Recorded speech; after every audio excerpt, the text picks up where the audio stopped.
नमस्कार दोस्तों, study with मस्ती चैनल पर आप सभी लोग का हार्दिक स्वागत है। और हम लोग देख रहे हैं दोस्तों करंट अफेयर्स घटना चक्र के माध्यम से। और आज हम लोग देखेंगे दोस्तों अंतर्राष्ट्रीय प्रकरण। इससे पहले 8 वीडियो पड़ी हुई चैनल पर, आप उनको देख सकते हैं और अपनी तैयारी को जारी रख सकते हैं। किसी भी एग्जाम में दोस्तों आजकल करंट का बहुत महत्वपूर्ण योगदान रह रहा है। चलिए देखिए क्या कह रहा है। वैश्विक नवाचार सूचकांक 2021 हम लोग देखेंगे। ठीक है दोस्तों, इसमें क्या कह रहा है। सर्वप्रथम 2007 में ग्लोबल इनोवेशन इंडेक्स को लॉन्च किया गया था। वर्ष 2020 तक प्रति वर्ष इस सूचकांक का प्रकाशन कार्नेल विश्वविद्यालय न्यूयॉर्क, ठीक है दोस्तों, INSEAD the business school of the world तथा विश्व बौद्धिक संपदा संगठन विपो वर्ल्ड इंटेलेक्चुअल प्रॉपर्टी ऑर्गेनाइजेशन द्वारा संयुक्त रूप से किया गया था। अब देखिए क्या कह रहा है कि वर्ष 2021 में इस सूचकांक का प्रकाशन विपो द्वारा पोर्टुलन्स इंस्टीट्यूट, विभिन्न कारपोरेट तथा अकादमी नेटवर्क भागीदारों तथा जीआईआई सलाहकारी बोर्ड की साझेदारी में किया गया। भारतीय उद्योग परिसंघ भी इस सूचकांक के प्रकाशन में कारपोरेट भागीदार के रूप में शामिल है। ठीक है ना। भारतीय उद्योग परिसंघ, कन्फेडरेशन ऑफ इंडियन इंडस्ट्रीज भी इस सूचकांक के प्रकाशन में कारपोरेट भागीदार के रूप में शामिल रहा। तो पहले दोस्तों आप देखते थे कि कार्नेल विश्वविद्यालय इनसीड और विपो जारी करते थे। इस बार इनसीड इसमें नहीं है। ठीक है ना। चलिए आगे चलते हैं। मेन चीज़ है कि इसमें जो सूचकांक में देखना होता है कि किसी क्या रैंक है। वैश्विक नवाचार सूचकांक 2021 को जारी किया गया। यह सूचकांक का 14वां वार्षिक संस्करण है।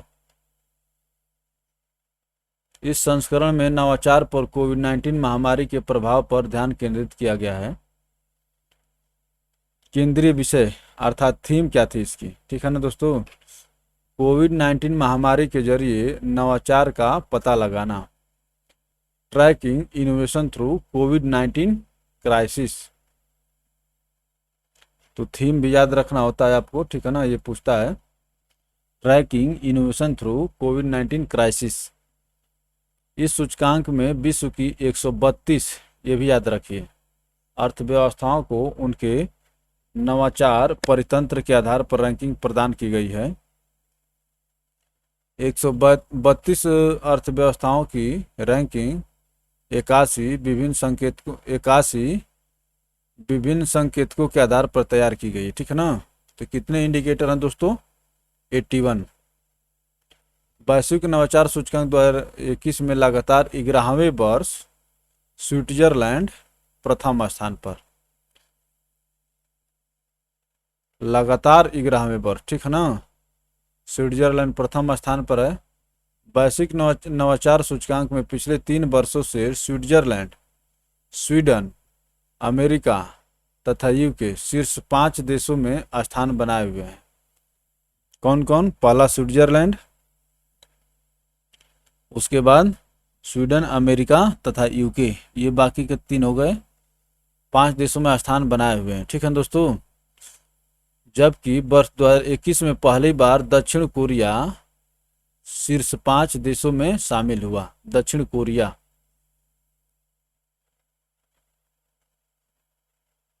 वैश्विक स्तर पर चीन एकमात्र ऐसी मध्यम आय वाली अर्थव्यवस्था है जो शीर्ष 30 सर्वाधिक नवाचारी अर्थव्यवस्थाओं में शामिल है। वैश्विक नवाचार सूचकांक में वर्ष 2015 से भारत की रैंकिंग में लगातार सुधार दर्ज हुआ है। ये भी पूछ सकता है, ठीक है दोस्तों, कि कब से सुधार दर्ज हो रहा है लगातार? 2015 से। वैश्विक नवाचार सूचकांक 2020 में भारत की रैंक कितनी थी दोस्तों? 48 को पहली बार शीर्ष 50 देशों के समूह में शामिल किया गया था। 2020 में भारत की रैंक कितनी थी? 48वीं। अब देखिए, वैश्विक नवाचार सूचकांक 2021 में भारत 2 स्थानों के सुधार के साथ 46वें स्थान पर है। देख रहे हैं ना। तो सारी चीज़ें लगभग क्लियर हो गई वैश्विक नवाचार सूचकांक के बारे में। चलिए आगे देखते हैं।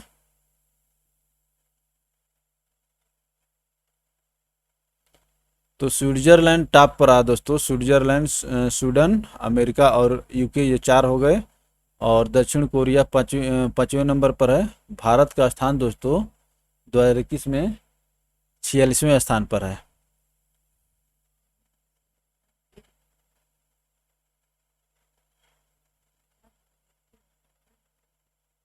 मध्य एवं दक्षिण Asia, central and south Asia में भारत शीर्ष नवाचारी देश है। निम्न मध्यम आय समूह के देशों में भारत को दूसरी रैंक, वियतनाम प्रथम स्थान पर है। इसका मतलब कि भारत, वियतनाम का रैंक जो दोस्तों भारत से आगे है।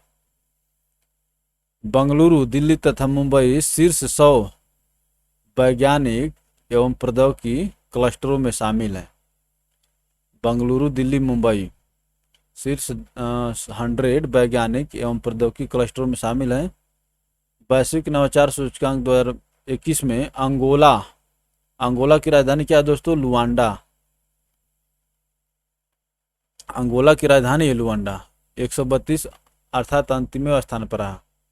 तो प्रथम स्थान पर कौन रहा? स्विट्जरलैंड। और अंतिम स्थान पर दोस्तों अंगोला। और भारत की रैंकिंग क्या रही? 46वीं। आइए देखते हैं। देखिए, ये है, ये दक्षिण कोरिया पहली बार शीर्ष 5 में शामिल हुआ है। ऐसे चलते चलते आइए, ठीक ना। ब्रिक्स देशों की स्थिति, आपका भारत जो है दोस्तों 46वें स्थान पर है, ठीक है ना। और चीन का देख रहे हैं कि 12वां स्थान है, अर्थात चीन जो है भारत से आगे है। और ये ब्रिक्स की बात कर रहा है, BRICS, ब्रिक्स। वही कह रहा है कि ब्रिक्स देशों की स्थिति। तो ब्रिक्स देशों की स्थिति में दोस्तों भारत दूसरे स्थान पर है, ठीक है ना। पहले स्थान पर चीन हो गया, दूसरे स्थान पर भारत हो गया। भारत के स्कोर क्या है? 36.4। अब देखिए,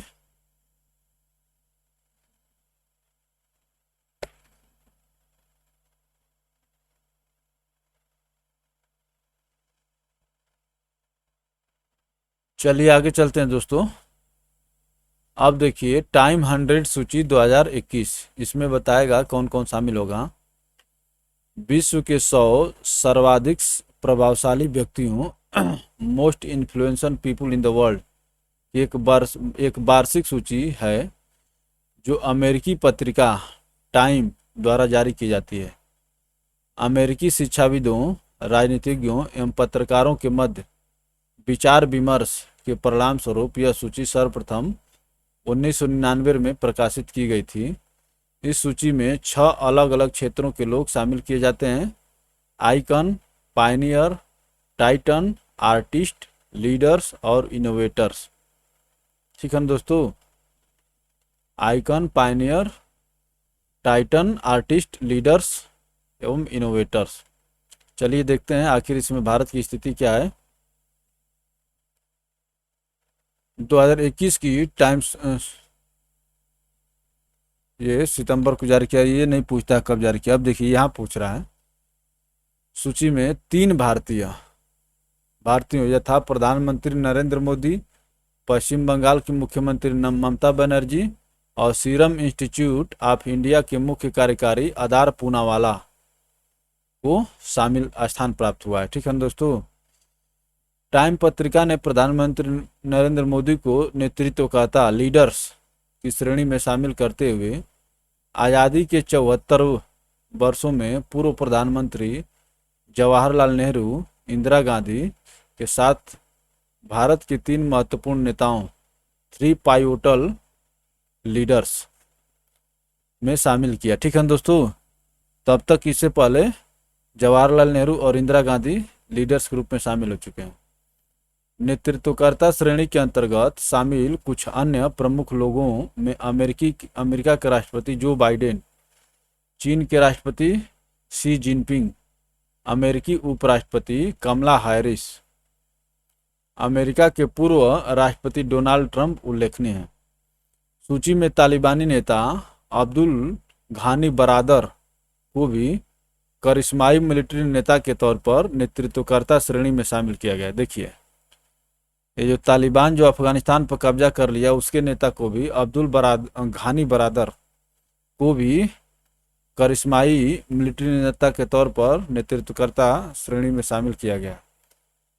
टाइम सूची पश्चिम बंगाल की मुख्यमंत्री ममता बनर्जी को भारतीय राजनीति में एक उग्र चेहरे के रूप में व्यक्त करती है, जो किसी की पत्नी, बेटी या माँ के रूप में नहीं बल्कि स्वयं की पहचान से जानी जाती हैं। ठीक है दोस्तों, स्वयं की पहचान से जानी जाती हैं, तो अपनी पहचान बनाना जरूरी है। ठीक है ना। आधार पूनावाला को इस सूची में अग्रदूत पायनियर्स के रूप में स्थान मिला है। टाइम के अनुसार पूनावाला विश्व में टीका संबंधी असमानता को कम कर सकते हैं। सीरम इंस्टीट्यूट ऑफ इंडिया विश्व की सबसे बड़ी टीका निर्माता कंपनियों में शामिल है। गौरतलब है कि टाइम पत्रिका के 100 प्रभावशाली व्यक्तियों की सूची में मुख्य पृष्ठ पर आइकन श्रेणी के तहत Duke and duchess of Sussex, Duke and duchess of Sussex, Prince Harry और मेघन को स्थान दिया गया है मुख्य पृष्ठ पर। देखिए क्या कह रहा है, मुख्य पृष्ठ पर आइकन श्रेणी के तहत Duke and duchess of Sussex, Prince Harry और मेघन को स्थान दिया गया है। तो ये रहा दोस्तों। ठीक है ना। अब देख लिए कि टाइम पत्रिका में, तो अगर ये यहाँ पर ये भी बताता कि इनको, जैसे हमारे भारत के तरफ जो 3 लोग शामिल हुए हैं, इनका अगर रैंकिंग बताता तो अच्छा रहता दोस्तों। ठीक है ना। लेकिन चलिए अब देखिए, त्रिपक्षीय रक्षा साझेदारी औकूसा, अभी पूछ ले कि औकूसा क्या है, तो आप बता पाएंगे पढ़ने के बाद। ऑस्ट्रेलिया, न्यूजीलैंड और संयुक्त राज्य अमेरिका, ऑस्ट्रेलिया, न्यूजीलैंड और अमेरिका के बीच हुई संधि अंजुस की 70वीं वर्षगांठ पर हिंद प्रशांत क्षेत्र की सुरक्षा एवं शांति को ध्यान में रखते हुए ऑस्ट्रेलिया, यूनाइटेड किंगडम, संयुक्त राज्य अमेरिका ने, ठीक है दोस्तों, अंजुस में कौन कौन से हैं? ऑस्ट्रेलिया, न्यूजीलैंड और संयुक्त राज्य अमेरिका। और ऑस्ट्रेलिया, यूनाइटेड किंगडम और संयुक्त अमेरिका ने एक त्रिपक्षीय रक्षा साझेदारी पहल AUKUS, Australia, United Kingdom and United States, ठीक है दोस्तों, AU, ऑस्ट्रेलिया, यूके, US। इसका मतलब ऑकूस में कौन सा देश हो? देखिए आप यहाँ से देख सकते हैं, ऑस्ट्रेलिया, यूके और US को शुरू करने की घोषणा की, ठीक है ना। अंजुस में दोस्तों ऑस्ट्रेलिया, न्यूजीलैंड और US, ये दोनों अच्छे नाम हैं, अंजुस और अंकुश और आकुश। चलिए आगे चलते हैं। वीडियो कॉन्फ्रेंसिंग के माध्यम से इस पहल की घोषणा अमेरिका के राष्ट्रपति जो बाइडेन और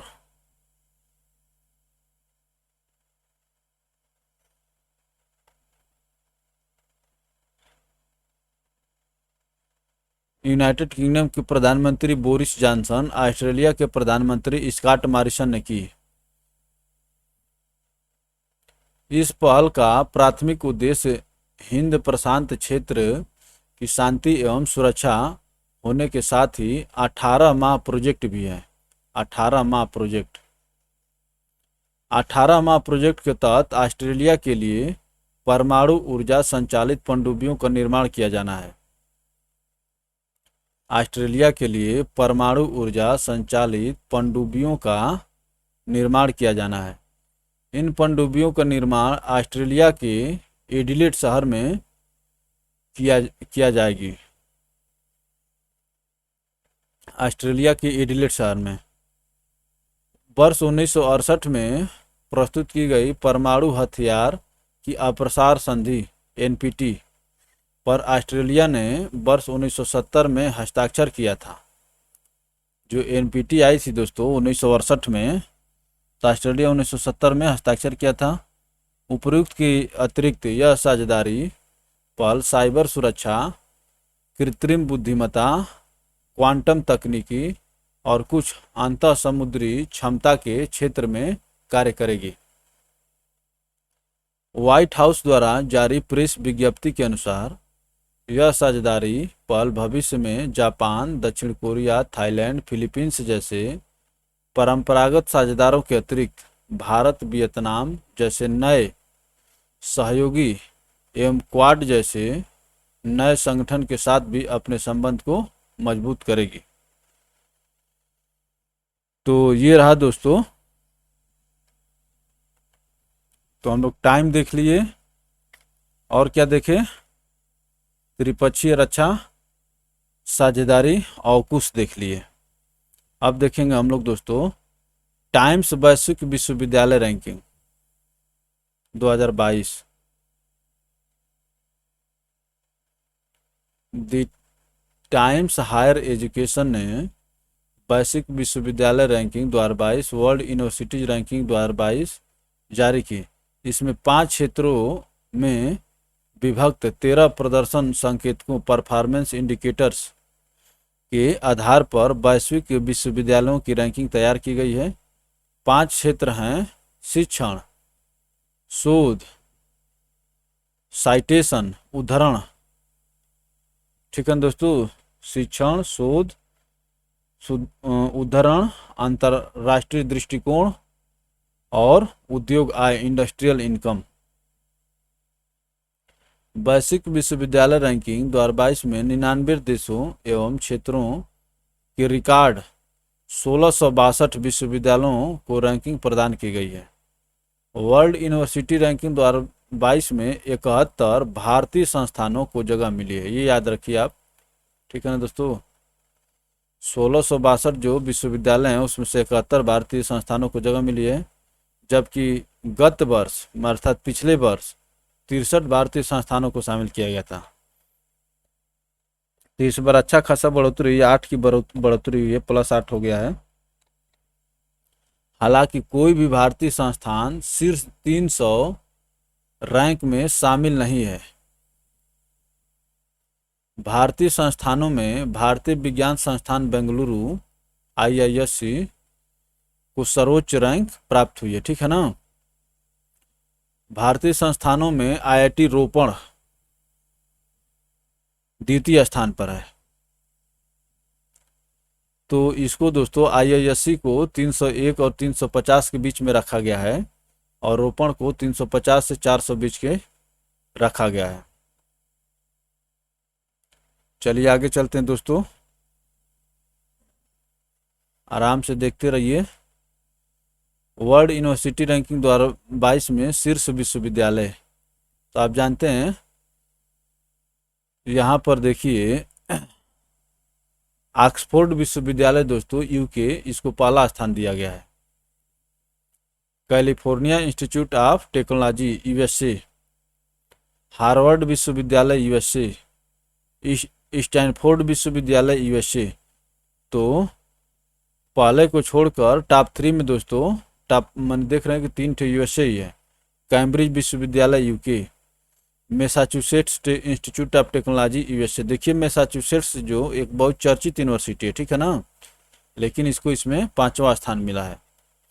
और ऑक्सफोर्ड विश्वविद्यालय UK को पहला स्थान मिला है। देख रहे हैं सारी USA की यूनिवर्सिटियां हैं। अगर टॉप 10 में देखा जाए तो 2 यूनिवर्सिटीज को छोड़कर किसको पहले और 5वां को सब जो है दोस्तों US की हैं। ऑक्सफोर्ड यूनिवर्सिटी पहले स्थान पर हो और कैम्ब्रिज विश्वविद्यालय ये भी UK में है, यूनाइटेड किंगडम में 5वें स्थान पर। बाकी का सब जो है टॉप 10 में दोस्तों सब USA के हैं। शीर्ष 10 विद्यालयों में से 8 संयुक्त राज्य अमेरिका के विश्वविद्यालय हैं, यही तो मैं कह रहा हूँ आपको। कि पहले और पांचवें को छोड़कर, ऑक्सफोर्ड और कैम्ब्रिज को छोड़कर 8 अमेरिका के हैं। शीर्ष भारतीय संस्थान देखिए, IISc कर्नाटक, रोपड़, पंजाब, और दोस्तों JSS academy of higher education and research, Mysore Karnataka. JSS academy of higher education and research, भारतीय प्रौद्योगिकी संस्थान IIT इंदौर। ये अभी समय बहुत IIT की संख्या बढ़ गई है दोस्तों, ठीक है ना। जब 7 IIT होते थे तो उस समय IIT का बहुत एक तगड़ा क्रेज था। अगप्पा विश्वविद्यालय Tamil Nadu, Thapar institute of engineering and technology Punjab. ये दोस्तों इनको संयुक्त मैंने 501 से 600 के बीच में रखा गया है। अब देखिए हुरून ग्लोबल 500 सूची 2021, इसमें क्या कह रहा है दोस्तों, हुरून रिसर्च इंस्टीट्यूट द्वारा हुरून ग्लोबल 500 सूची जारी की। हुरून सबसे मूल्यवान गैर राज्य नियंत्रित कंपनियों की सूची है। तो किन की सूची है दोस्तों, प्राइवेट कंपनियों की सूची है। इस वर्ष की रैंकिंग चीन के पूर्वी शहर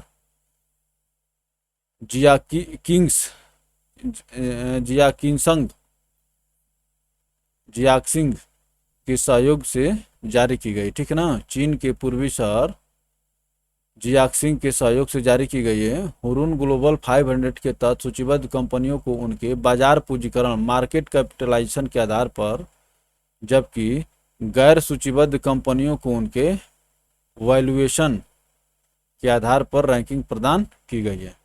तो हुरून जो दोस्तों ये कंपनियों की लिस्ट है, टॉप 500 विश्व की कंपनियां। चलिए आगे चलते हैं, देखते हैं कौन कौन किस स्थान पर है। अमेरिकी कंपनी एप्पल विश्व की सर्वाधिक मूल्यवान कंपनी है, ठीक है ना। एप्पल आप जानते हैं एक बहुत बड़ा ब्रांड है जिसका मूल्य 2.443 ट्रिलियन डॉलर है। ट्रिलियन डॉलर बहुत ज़्यादा इसका मूल्य है। विश्व की 500 सबसे मूल्यवान कंपनियों में 243 कंपनियां अमेरिका की हैं। 500 में 250 तो यही हो गया, देख रहे हैं ना अमेरिका का दबदबा। इसके बाद चीन की 47 तथा जापान की 30 कंपनियां शामिल हैं। अब देखिए हुरून ग्लोबल 500 सूची में शीर्ष 5 कंपनियां कौन कौन सी हैं। तो पहली कंपनी हो गई एप्पल, ठीक है ना। और इसके जो CEO दिया है, CEO मुख्य कार्यकारी अधिकारी कौन है एप्पल की, ये पूछता है बड़ी बड़ी कंपनियों की, टिम कुक हैं एप्पल के। और मुख्यालय एप्पल का कहाँ है, क्यूपरटिनो। यहाँ पर देखिए मुख्यालय बताया है, तो इस तरह से आप समझिए कि एप्पल का मुख्यालय कहाँ है, Cupertino USA। Microsoft Redmond USA, Satya Nadella है माइक्रोसॉफ्ट के। Amazon Seattle USA, Jeff Bezos इसके CEO हैं। तो देख रहे हैं दोस्तों ये बहुत बड़ी बड़ी कंपनियां हैं, इनके पास बहुत पैसा है। Seattle USA। Alphabet mount view, सुंदर पिचाई आपके भारतीय मूल के हैं, ठीक है ना। सुंदर पिचाई भारतीय मूल के हैं। फेसबुक जो है मार्क जुकरबर्ग इनके मालिक हैं। मेलनो पार्क USA ये तो देखिए हमें लग रहा है कि सभी कंपनियां जो हैं दोस्तों टॉप 5 में USA की हैं। और पहली पर एप्पल हो गई, दूसरे पर माइक्रोसॉफ्ट, तीसरे पर अमेजन, चौथे पर अल्फाबेट, पांचवे पर फेसबुक। तो एमा आइफ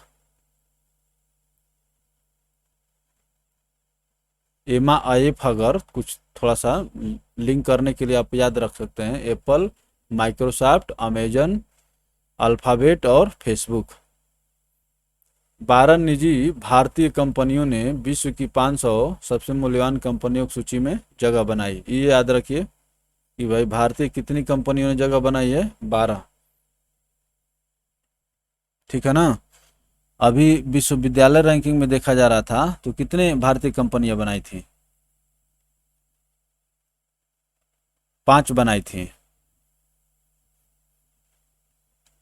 टाइम्स मैगजीन की वैश्विक विश्वविद्यालय रैंकिंग में 5 भारतीय विश्वविद्यालयों को शामिल किया था, लेकिन यहाँ पर हुरन ग्लोबल 500 सूची में 12 कंपनियों को जगह मिला है। 500 सूची में शामिल कंपनियों की संख्या की दृष्टि से भारत 9वें स्थान पर है, ठीक है ना। पहले स्थान पर तो कौन था? 243 कंपनियों के साथ अमेरिका, दूसरे स्थान पर चीन था, तीसरे स्थान पर दक्षिण कोरिया था, जापान था दोस्तों, ठीक है ना, जापान। देखिए ये सब आसपास में ही है, कन्फ्यूजन हो जाता है जैसे। तो तीसरे स्थान पर जापान था। रिलायंस इंडस्ट्रीज 57वें स्थान पर काबिज है, जो भारतीय कंपनियों में शीर्ष पर है, ठीक है ना। भैया इस समय मुकेश जी का दौर चल रहा है, मुकेश अंबानी जी का, और उनकी कंपनी रिलायंस इंडस्ट्रीज दोस्तों 57वें स्थान पर काबिज है। टाटा कंसल्टेंसी सर्विसेज के 75वां स्थान, जबकि भारत की दूसरी तथा HDFC बैंक तीसरी सर्वाधिक मूल्यवान कंपनियां हैं, ठीक है दोस्तों। तो भारत की तरफ से 5 शामिल हैं, तो पहला कौन सा हो गया? रिलायंस इंडस्ट्रीज, दूसरा हो गया टाटा कंसल्टेंसी, और तीसरा HDFC। अब देखिए भारत द्वारा किगाली संशोधन का अनुसमर्थन, चलिए आगे देखते हैं। The Montreal Protocol on substances that deplete the ozone layer एक ऐतिहासिक बहुपक्षीय पर्यावरण संधि है जो ओजोन अवक्षयकारी पदार्थों ODS के रूप में संदर्भित लगभग 100 मानव निर्मित रसायनों के उत्पादन एवं उपभोग को विनियमित करती है।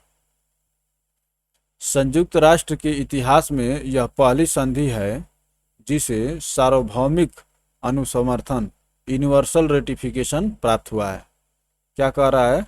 संयुक्त राष्ट्र UN के इतिहास में यह पहली संधि है जिसे यूनिवर्सल रेटिफिकेशन प्राप्त हुआ, अर्थात यह संधि संयुक्त राष्ट्र के प्रत्येक सदस्य, संयुक्त राष्ट्र में सदस्यों की संख्या कितनी है? 198।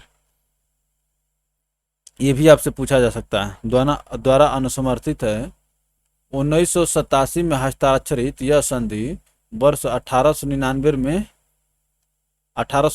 में लागू हुई, ठीक है ना दोस्तों। 87 में हस्ताक्षरित हुई और 1989 में लागू हुई थी। इतना आपको देख रहे 1819 से आप कंफ्यूज नहीं होंगे, आपके सामने लिखा हुआ है। अब तक मॉन्ट्रियल प्रोटोकॉल में 6 बार संशोधन किया जा चुका है। नवीनतम संशोधन किगाली संशोधन है, ठीक है ना। किगाली जगह का नाम है दोस्तों। तो देखिए यही संशोधन के कारण ये चर्चा में हो गया, ठीक है ना। नवीनतम संशोधन किगाली संशोधन है। चलिए आगे चलते हैं दोस्तों, आराम से देखते रहिए इसी तरह से।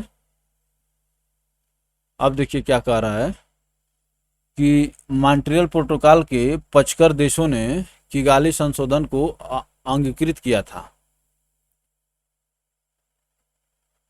किगाली रवांडा की राजधानी क्या है दोस्तों? किगाली। रवांडा देश है, किगाली राजधानी है। किगाली में आयोजित मॉन्ट्रियल प्रोटोकॉल के पक्षकारों की 28वीं बैठक में 170 से अधिक देशों के मध्य इस प्रोटोकॉल में संशोधन पर सहमति बनी थी, अतः इसे किगाली संशोधन का नाम दिया गया। तो जिस जगह पर हो जाता है अगर, तो वहाँ पर 99% ठीक उस जगह का नाम दे दिया जाता है। तो अभी हम लोग को ये देखना है दोस्तों कि यूएन में देशों का संख्या कितनी है? 198 है। चलिए आगे देखते हैं। किगाली संशोधन का उद्देश्य विश्व भर में हाइड्रोफ्लोरोकार्बन्स HFCs हाइड्रोफ्लोरोकार्बन्स की उत्पादन एवं उपभोग में चरणबद्ध रूप से कटौती करना है। हाइड्रोफ्लोरोकार्बन्स HFCs अभी पूछ लेगा कि किगाली मैंने संशोधन किससे संबंधित है दोस्तों? तो ये मॉन्ट्रियल प्रोटोकॉल में HFC के लिए संशोधन किया गया ताकि इसकी कटौती की जाए। 1 जनवरी 2019 को किगाली संशोधन प्रभावी हो गया। प्रधानमंत्री नरेंद्र मोदी की अध्यक्षता में केंद्रीय मंत्रिमंडल ने भारत द्वारा किगाली संशोधन के अनुसमर्थन रेटिफिकेशन को मंजूरी प्रदान की गई। भारत जो है 18 अगस्त 2021 को इसको मंजूरी दिया है। उल्लेखनीय है कि 19 जून 1992 को मॉन्ट्रियल प्रोटोकॉल का पक्षकार बना था भारत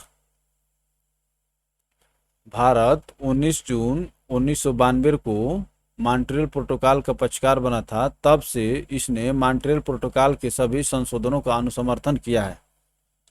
हम लोग को देखना है दोस्तों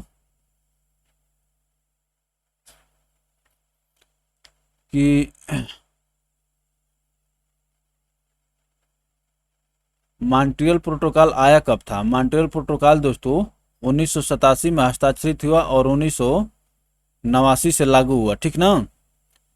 1987, 1989 और 1992 आप याद रखेंगे। भारतवर्ष 2032 से 4 चरणों में HFC में चरणबद्ध रूप से कटौती के कार्य को पूरा करेगा, ठीक है ना। 2032 से इसके तहत 32 में 10%, 37 में दोस्तों 20%, 42 में 30% और 47 तक 85% की संचयी कटौती कुमुलेटिव रिडक्शन प्रस्तावित है, ठीक है ना। कुमुलेटिव को मतलब जोड़ते हुए बढ़िए 10, 20, ठीक है ना, 30, ये कितना हो जाएगा। तो इसी तरह जोड़ते जोड़ते मैंने 2047 तक दोस्तों 85% करने का लक्ष्य रखा है कटौती। किगाली संशोधन का अनुपालन सुनिश्चित करने के लिए ओजोन अवक्षयकारी पदार्थ नियम ozone depleting substances regulation and control rules में संशोधन किया जाएगा। उल्लेखनीय है कि भारत ने मॉन्ट्रियल प्रोटोकॉल अनुसूची के अनुसार सभी ओजोन अवक्षयकारी पदार्थों के उपयोग को चरणबद्ध रूप से समाप्त करने के लक्ष्य को सफलतापूर्वक पूरा किया है, ठीक है दोस्तों, सफलतापूर्वक पूरा किया है। जो इससे पहले डिसाइड किए गए थे उनको। अब देखिए क्लोरोफ्लोरोकार्बन्स देखिए हाइड्रोफ्लोरोकार्बन्स को क्लोरोफ्लोरोकार्बन्स एवं हाइड्रोक्लोरोफ्लोरोकार्बन्स के गैर ओजोन अवक्षयकारी नॉन ओजोन डिप्लीटिंग अल्टरनेटिव के रूप में प्रचलित किया गया था। HFCs का वर्तमान में air conditioner, refrigerator, aerosol, foam आदि में व्यापक रूप से प्रयोग किया जाता है, ठीक है ना। जिसकी कटौती की बात की गई है एयर कंडीशनर, रेफ्रिजरेटर, एरोसॉल। हालांकि ये रसायन समताप मंडलीय ओजोन परत का अवक्षय नहीं करते, लेकिन इनमें उच्च वैश्विक तापन ग्लोबल वार्मिंग पोटेंशियल होती है।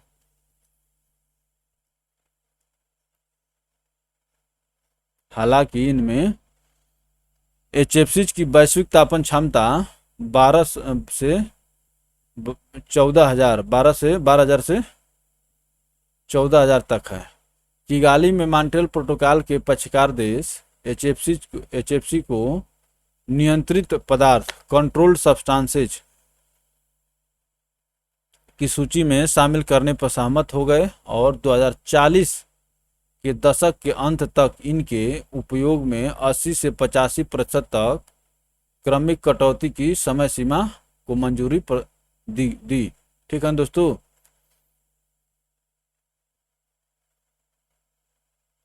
ये क्या कह रहा है कि हालांकि ये रसायन समताप मंडलीय ओजोन परत का अवक्षय नहीं करते, लेकिन इनमें उच्च ग्लोबल वार्मिंग पोटेंशियल होती है। चलिए आगे चलते हैं दोस्तों, देखते रहिए ऐसे ही धीरे धीरे। अब देखिए IPCC की जलवायु परिवर्तन रिपोर्ट 2021। संयुक्त राष्ट्र पर्यावरण कार्यक्रम तथा विश्व मौसम विज्ञान संगठन WMO ने संयुक्त रूप से 1988 में IPCC की स्थापना की थी। इसका उद्देश्य जलवायु परिवर्तन का वैज्ञानिक आकलन करना एवं उसके अनुकूल तथा शमन हेतु उपाय सुझाना है। ध्यातव्य है कि IPCC की 5वीं आकलन रिपोर्ट 2014 में प्रकाशित की गई। 9 अगस्त 2021 को जलवायु परिवर्तन पर अंतर सरकारी पैनल द्वारा अपने छठे आकलन रिपोर्ट का पहला भाग जारी किया गया। इसका शीर्षक है climate change 2021 the physical science basis. Climate change 2021 the physical science basis. इस रिपोर्ट के शेष 2 भाग 2022 में जारी किए जाएंगे। पूर्व औद्योगिक युग के बाद से अब तक वैश्विक तापमान में 1.07 डिग्री सेल्सियस की वृद्धि हो चुकी है। इसको स्टार करिए, ठीक है ना। तो पूर्व औद्योगिक काल में, अर्थात जब उद्योगों का विकास नहीं हुआ था और अब तक दोस्तों हम जिस वातावरण में रहते हैं उसका तापमान जो है 1.07 डिग्री सेल्सियस बढ़ गया है। इसके अनुसार यदि शीघ्र ही उत्सर्जन के कमी के उचित उपाय नहीं अपनाए गए तो अगले 2 दशकों में पृथ्वी के तापमान में पूर्व औद्योगिक स्तर की तुलना में 1.5 डिग्री सेल्सियस के स्तर को पार कर जाएगा, जो अभी कितना है 1.07 है डिग्री सेल्सियस। यहाँ तक कि IPCC द्वारा अनुमान व्यक्त किया गया कि यदि कार्बन उत्सर्जन को नहीं रोका गया तो अधिक उत्सर्जन की दशा में धरती का औसत तापमान 2100 तक, ठीक है ना, 5.7 डिग्री सेल्सियस बढ़ सकता है। बताइए, इतना तापमान बढ़ जाएगा 2100 तक। अभी 2021 चल रहा है ना, तो वही जब 21 पूरा हो जाएगा, माने 2100 हो जाएगा, तो वहाँ तक अनुमान लगा है दोस्तों कि 5.7% डिग्री सेल्सियस बढ़ जाएगा।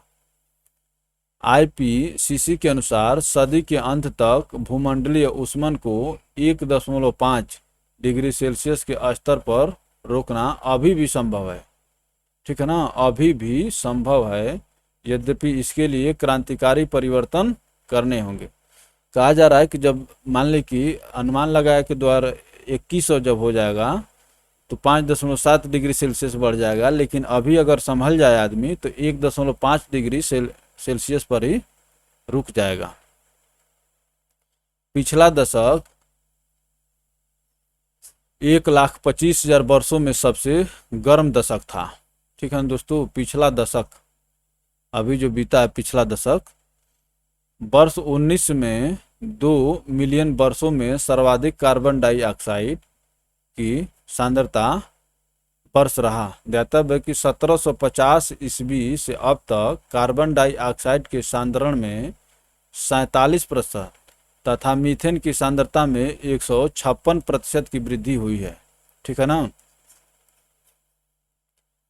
कार्बन डाइऑक्साइड में 47% और मीथेन में दोस्तों 156% की वृद्धि हुई है। 2011 से 2020 के दशक में आर्कटिक सागर, देखिए क्या कर रहा है, आर्कटिक सागर का औसत क्षेत्र अपने निम्नतम स्तर पर पहुंच गया। अर्थात तापमान बढ़ेगा तो बर्फ पिघलेगी। वहीं वैश्विक समुद्री स्तर माध्य ग्लोबल मीन सी लेवल भी वर्ष 1900 के बाद तेजी से बढ़ा है। उल्लेखनीय है कि समुद्री जल स्तर में यह वृद्धि पिछले 300 वर्षों में सर्वाधिक है।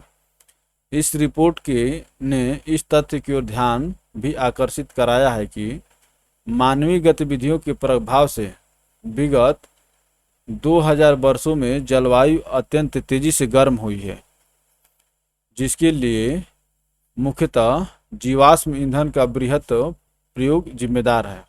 जीवाश्म ईंधन वही पेट्रोल डीजल ईंधन। उल्लेखनीय है कि धरती अपने कार्बन बजट की 86% मात्रा पहले ही समाप्त कर चुकी है। उल्लेखनीय है कि धरती अपने कार्बन बजट की 86% मात्रा पहले ही समाप्त कर चुकी है। चलिए आगे चलते हैं दोस्तों। इसी तरह से धीरे धीरे देखते रहिए। अब देखिए वैश्विक युवा विकास सूचकांक 2020 जारी हुआ है, इसको हम लोग देखते हैं। तो दोस्तों हम लोग देखेंगे वैश्विक युवा विकास सूचकांक 2020।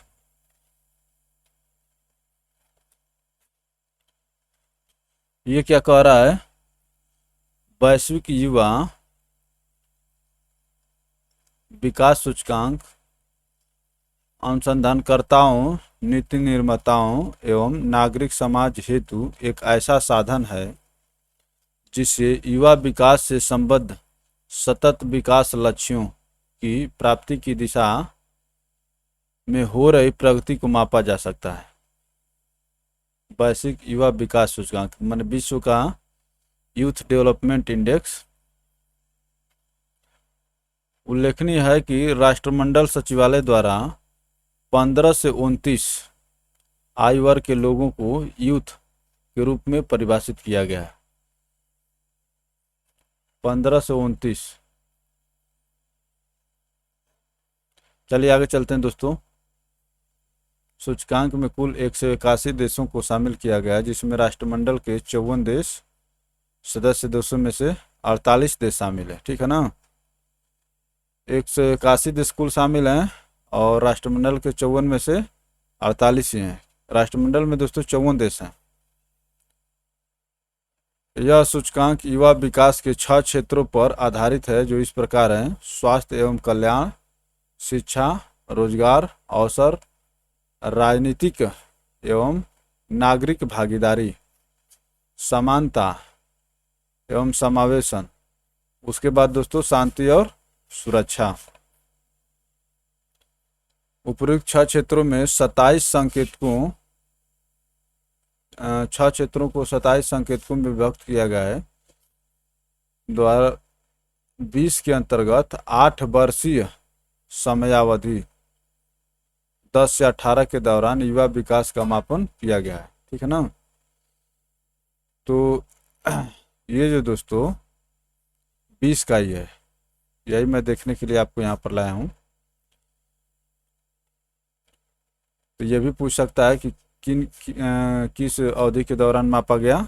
तो 10 से 8 के दौरान युवाओं में दोस्तों कितना विकास हुआ है उसको मापा गया। अब चलिए आगे चलते हैं। वैश्विक युवा विकास सूचकांक 2020 के अंतर्गत देशों को 01 तक स्कोर प्रदान किए गए हैं, जहां 1 का मतलब कि युवा विकास के अधिकतम संभावित स्तर को प्रकट करता है, जहां 1 जो है युवा विकास के 9 अगस्त 2021 को लंदन स्थित राष्ट्रमंडल सचिवालय द्वारा 181 देशों के युवा विकास की त्रैवार्षिक रैंकिंग वैश्विक युवा सूचकांक 2020 जारी की गई। त्रैवार्षिक। तो दोस्तों यहाँ पर देख लेते हैं कितने सदस्य देश थे, 181, और यहाँ पर भी 181 हैं। ठीक है ना, लंदन स्थित राष्ट्रमंडल सचिवालय द्वारा। इस रिपोर्ट के अनुसार विश्व भर में वर्ष 2010 से 2018 के मध्य युवाओं की स्थिति में 3.1% का सुधार हुआ है। कितने प्रतिशत का सुधार हुआ है? 3.1%। आशा करते हैं इसको आप याद रखेंगे। सिंगापुर इतने स्कोर को पहली बार इस सूचकांक में प्रथम स्थान प्राप्त हुआ है। सिंगापुर को दोस्तों पहली बार प्रथम स्थान प्राप्त हुआ है। चाड युवा विकास स्तर का न्यूनतम है, युवा विकास का स्तर न्यूनतम है चाड देश में। ठीक है ना, और वह इस सूचकांक में अंतिम पायदान अर्थात 181वें स्थान पर है। तो सिंगापुर में पहले स्थान पर और चाड जो है अंतिम स्थान पर है दोस्तों। अवधि में वैश्विक युवा विकास सूचकांक में सर्वाधिक सुधार प्रदर्शित करने वाले शीर्ष 5 देशों में क्रमशः अफगानिस्तान, भारत, रूस, इथियोपिया और बुर्किना फासो। ठीक है दोस्तों, ये 5 देश जो अपनी स्थिति में ज़्यादा सुधार किए हैं। वैश्विक युवा विकास सूचकांक 2020 में भारत 122वें स्थान पर है। कितने स्कोर के साथ? 626, 0 दशमलव, इसको तो 6 पढ़ना होता है, लेकिन 626 याद रख लीजिए। मन दशमलव के बाद जो अंक जो दोस्तों एक एक डिजिट करके पढ़ना होता है, ठीक है ना। 0.626 पढ़ेंगे के साथ भारत जो है 122वें स्थान पर 181 देशों में। भारत मध्यम युवा विकास वाले देशों की श्रेणी में शामिल है। मध्यम युवा विकास वाले देशों की श्रेणी में शामिल है। चलिए आगे चलते हैं दोस्तों, आराम से देखते रहिए, ठीक है ना। एक बार गो थ्रू हो जाएंगे तो ऑप्शन आएंगे आपके सामने, तो कर लेंगे। अब देखिए, पहला स्थान सिंगापुर, दूसरा स्थान स्लोवेनिया, तीसरा स्थान नॉर्वे, चौथा माल्टा, डेनमार्क, स्वीडन। तो आपको ये तीनों याद रखना है, ठीक है ना। ये तीनों, सिंगापुर, स्लोवेनिया, नॉर्वे, उसके बाद भारत की स्थिति देख लेंगे, ठीक है ना।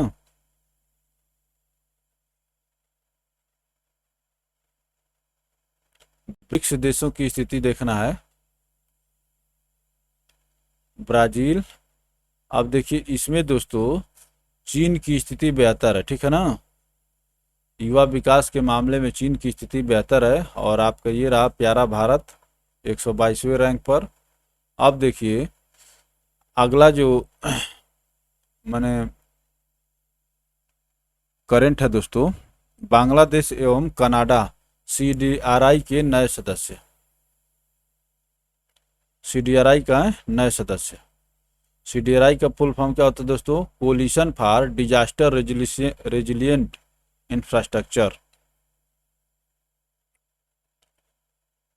Collision for disaster resilient infrastructure राष्ट्रीय सरकारों, संयुक्त राष्ट्र की एजेंसियों एवं कार्यक्रमों, बहुपक्षीय विकास बैंकों, निजी क्षेत्र एवं शैक्षणिक संस्थानों आदि की एक साझेदारी है।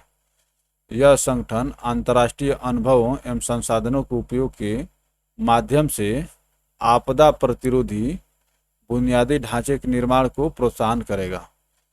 23 सितंबर 2019 को न्यूयॉर्क में आयोजित संयुक्त राष्ट्र जलवायु कार्रवाई शिखर वार्ता 2019 यूएन क्लाइमेट एक्शन समिट 2019, ठीक है ना, कहाँ पर हुआ था? न्यूयॉर्क में। के दौरान प्रधानमंत्री नरेंद्र मोदी ने इस गठबंधन की शुरुआत की, घोषणा की। CDRI का सचिवालय कहाँ पर दोस्तों? नई दिल्ली में स्थित है। देखिए ये बहुत महत्वपूर्ण है। यूएन क्लाइमेट एक्शन समिट 2019 जो न्यूयॉर्क में हुई थी, इसमें दोस्तों मोदी जी इसकी गठबंधन की वो किए थे, प्रस्तावित किए थे, गठबंधन की शुरुआत किए थे, और इसका सचिवालय कहाँ है? नई दिल्ली में है, ठीक है दोस्तों। और इसके नए सदस्य कौन कौन से हैं? बांग्लादेश और कनाडा।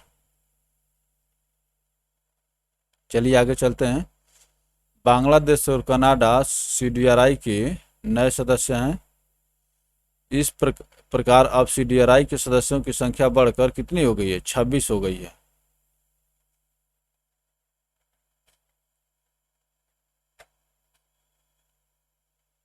CDRI का फुल फॉर्म याद रखेंगे, coalition for disaster resilient infrastructure. 26 देशों के अतिरिक्त 7 अंतर्राष्ट्रीय संगठन भी इसके सदस्य हैं, जिनका विवरण निम्न है। ADB, विश्व बैंक समूह, UNDP, यूएन डिजास्टर रेजिलियंट, तो आपदा जोखिम न्यूनीकरण हेतु संयुक्त राष्ट्र कार्यालय, आपदा प्रतिरोधी सोसाइटीज हेतु निजी क्षेत्र गठबंधन, जलवायु प्रतिरोधी निवेश गठबंधन और यूरोपीय संघ। उल्लेखनीय CDRI के 12 संस्थापक सदस्य देश कौन कौन से हैं?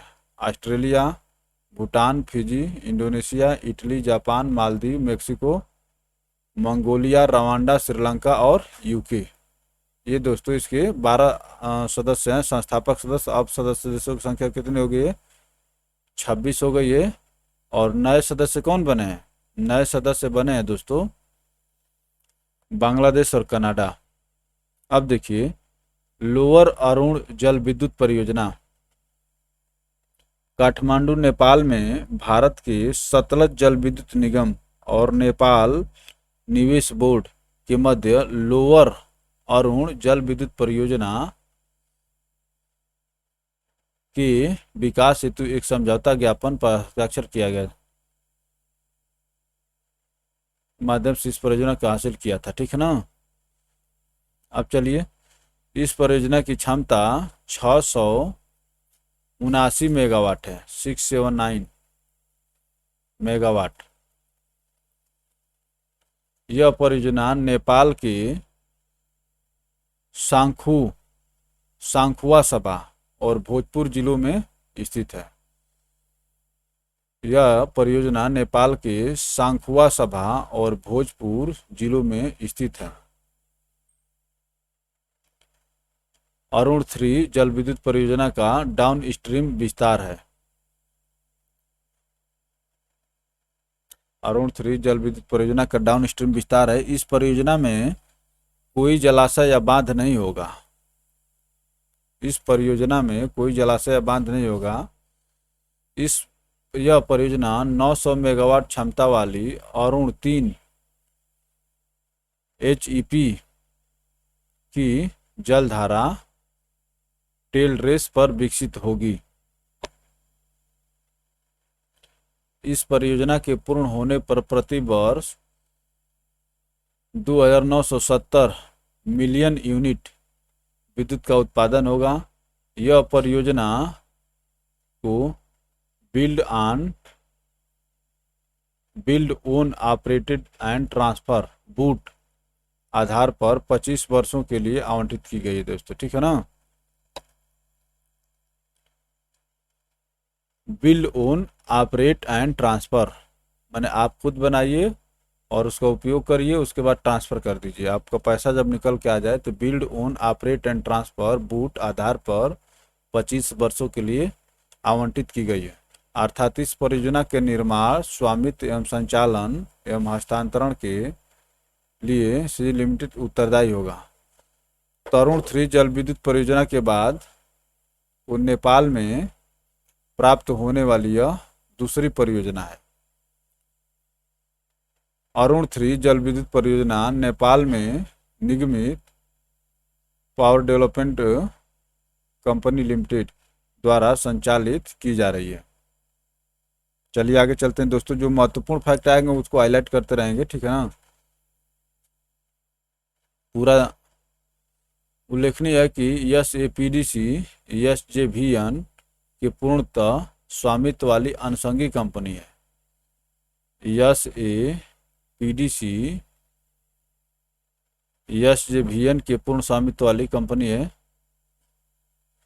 यह नेपाल में भारत द्वारा किया गया सबसे बड़ा निवेश 7,000 करोड़ रुपए का है। ठीक है ना। भी है। यह नेपाल में भारत द्वारा किया गया सबसे बड़ा निवेश है। साथ ही यह नेपाल में सबसे बड़ी जल विद्युत परियोजना भी है। साथ ही यह नेपाल में सबसे बड़ी जल विद्युत परियोजना है। अब देखिए बांध सुरक्षा समझौता ड्रिप सेकेंड। भारत सरकार, केंद्रीय जल आयोग एवं 10 राज्यों गुजरात, मध्य प्रदेश, केरल, मणिपुर, महाराष्ट्र, छत्तीसगढ़, उड़ीसा, मेघालय, राजस्थान और तमिलनाडु के प्रतिनिधियों ने विश्व बैंक के साथ बांधों की सुरक्षा एवं सुधार के लिए $250 मिलियन की परियोजना पर हस्ताक्षर किया। बांध सुरक्षा एवं पुनर्वास योजना का प्रथम चरण ड्रिप फर्स्ट शुरू किया गया था। तो ड्रिप फर्स्ट दोस्तों 2012 में शुरू किया गया था। ये ड्रिप सेकेंड है। यह योजना नवंबर 2020 में पूर्ण हुई। यह योजना देश के 10 राज्यों और 120 बांधों पर लागू की जाएगी। ठीक है दोस्तों। यह योजना देश के 10 राज्यों और 120 बांधों पर लागू की जाएगी। परियोजना को राष्ट्रीय स्तर पर लॉन्च करने की जिम्मेदारी केंद्रीय जल आयोग की होगी।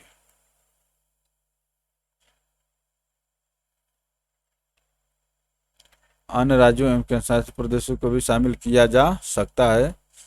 बांध की संख्या के संदर्भ में भारत विश्व में चीन और अमेरिका के बाद तीसरा स्थान है। ये तो याद करना पड़ेगा आपको, ठीक है ना। भारत जो है बांधों की संख्या के संदर्भ में चीन और अमेरिका के पश्चात तीसरे स्थान पर है। भारत में बांधों की संख्या कितने हैं? 5334। भारत में बांधों की संख्या दोस्तों 5334। अब देखिए हेनले पासपोर्ट सूचकांक 2021 2006 में हुई थी। 199 देशों के पासपोर्टों की रैंकिंग इस आधार पर निर्धारित किया कि उस देश के कितने देशों कि उस पासपोर्ट पर कितने देशों की यात्रा बिना वीजा के या बिना पूर्व वीजा के हो सकती है, ठीक है ना। कितने देशों की यात्रा बिना वीजा के या बिना किसी पूर्व वीजा के हो सकती है। हेनले एवं पार्टनर्स द्वारा जारी यह ranking international air transport association IATA द्वारा जारी आंकड़ों पर आधारित है। यह सूचकांक हेनले ग्लोबल मोबिलिटी रिपोर्ट का एक हिस्सा है जिसे हेनले एंड पार्टनर्स द्वारा जारी किया जाता है।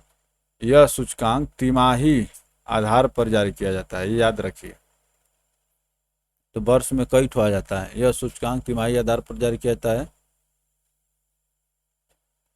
हेनले पासपोर्ट सूचकांक 2011 Q3 अर्थात Q3 जारी किया गया।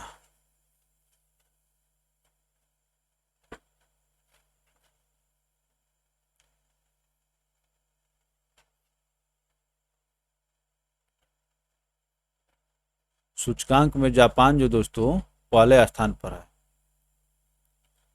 जापान के पासपोर्ट धारक बिना किसी वीजा के विश्व के 193 गंतव्यों की यात्रा कर सकते हैं।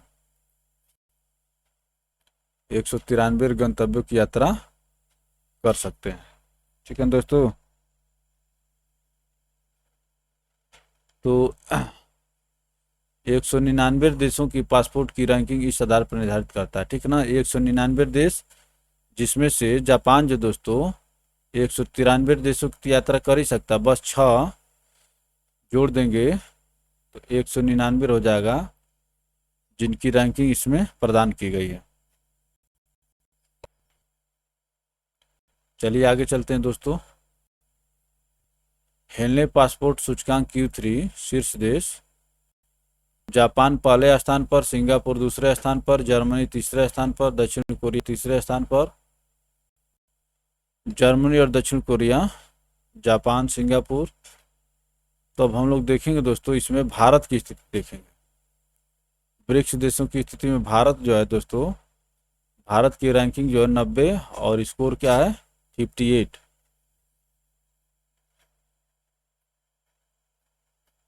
तो ये रहा जापान और सिंगापुर पहले दूसरा स्थान पर, जर्मनी तीसरा स्थान पर काबिज है।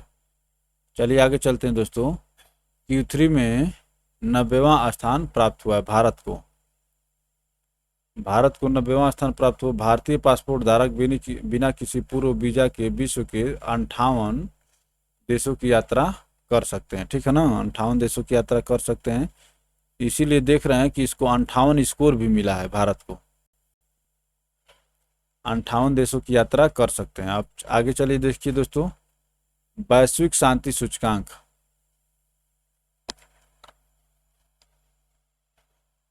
वैश्विक शांति सूचकांक, इसको देखते हैं हम लोग अभी।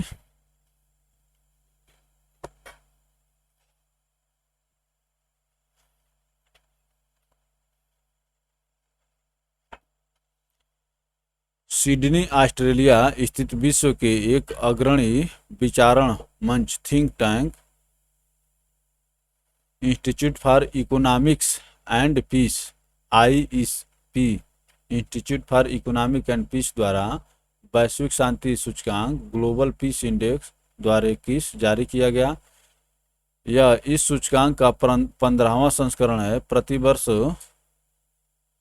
जारी किए जाने वाले इस सूचकांक का पहला संस्करण 2007 में जारी किया गया था दोस्तों, ठीक ना। 163 देश इसमें शामिल हैं और विश्व की जनसंख्या का 99.7%। इस सूचकांक में विश्व के शांति के स्तर का मापन 23 गुणात्मक और मात्रात्मक संकेतों के आधार पर किया गया है। 23 इन संकेतकों को 3 विस्तृत विषयों 3 डोमेन्स के अंतर्गत वर्गीकृत किया गया, जो निम्नलिखित हैं। Level of societal safety and security, the level of societal safety and security, the extent of ongoing domestic international conflicts,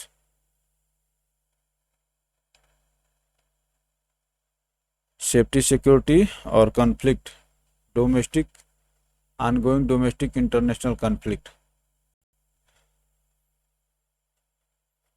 चलिए आगे चलते हैं दोस्तों।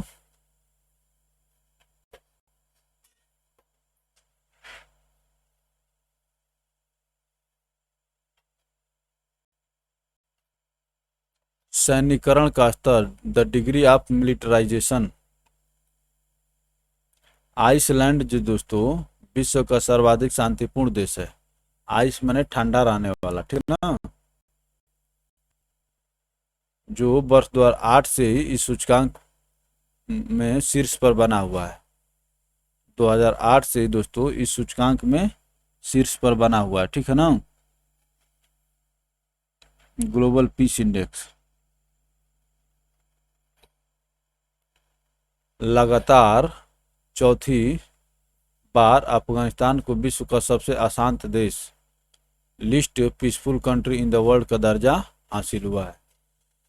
और दोस्तों आगे चलते हैं। वैश्विक शांति सूचकांक 2021 में भारत को 163 देशों की सूची में 135वां स्थान प्राप्त हुआ है। तो आइसलैंड को दोस्तों सबसे शांति देश और भारत को क्या स्थान क्या है, 135वां, 163 देशों की सूची में। भूटान 22वीं रैंक के साथ दक्षिण एशिया का सर्वाधिक शांतिपूर्ण देश बना है। भूटान जो दोस्तों 22वीं रैंक के साथ दक्षिण एशिया का सर्वाधिक शांतिपूर्ण देश बना है। अब देखिए दोस्तों, IMD विश्व प्रतिस्पर्धा ranking, institute for management development की 33वीं विश्व प्रतिस्पर्धा world competitiveness ranking competitiveness rank द्वारा जारी की गई। 1889 से प्रकाशित हो रही दोस्तों, ठीक ना, का एक वार्षिक पुस्तक है। ज्ञातव्य है कि विश्व प्रतिस्पर्धात्मक रैंकिंग वर्ष 1989 से प्रकाशित एक वार्षिक पुस्तक है। इसे IMD के स्विट्जरलैंड स्थित विश्व प्रतिस्पर्धात्मक केंद्र वर्ल्ड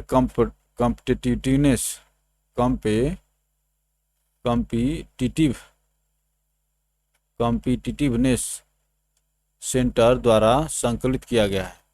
इस वर्ष रैंकिंग में 334 प्रतिस्पर्धात्मक मानदंडों के आधार पर विश्व की 64 अर्थव्यवस्थाओं का सर्वेक्षण किया गया दोस्तों, ठीक है ना। विश्व की 64 विश्व प्रतिस्पर्धात्मक रैंकिंग 4 कारकों के आधार पर देशों की समृद्धि और प्रतिस्पर्धात्मकता को मापती है। यह है economic performance, government efficiency, business efficiency and infrastructure.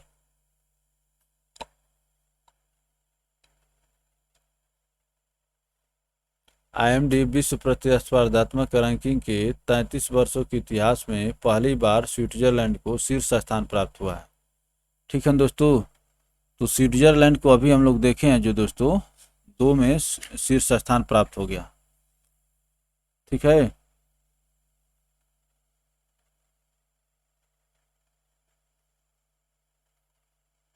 Switzerland को, और इससे पहले वाली योजना कौन सी थी? चलिए उसको देख लिया जाएगा। विश्व प्रतिस्पर्धात्मकता रैंकिंग। तो देखिए दोस्तों, स्विट्जरलैंड को पहला स्थान प्राप्त हुआ है,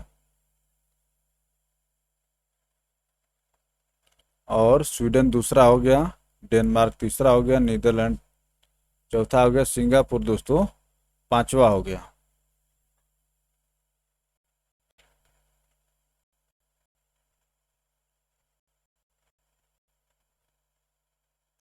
विश्व प्रतिस्पर्धा ब्रिक्स की स्थिति। ठीक है दोस्तों, तो भारत की रैंकिंग क्या है दोस्तों? 43वीं है, और चीन की 16वीं। तो चीन दोस्तों देखा जा रहा है कि हर एक मामले में भारत से आगे दिख रहा है। ठीक ना, भारत की रैंकिंग जो दोस्तों 100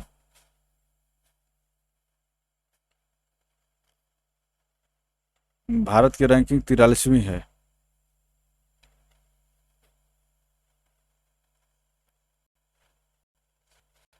विश्व प्रतिस्पर्धात्मक रैंकिंग में भारत 2019 से लगातार 43वें स्थान पर बना हुआ है। भारत की रैंकिंग 12वीं है। इधर चीन जो दोस्तों पहले स्थान पर हो जा रहा है ब्रिक्स में। QX world universities ranking 2022।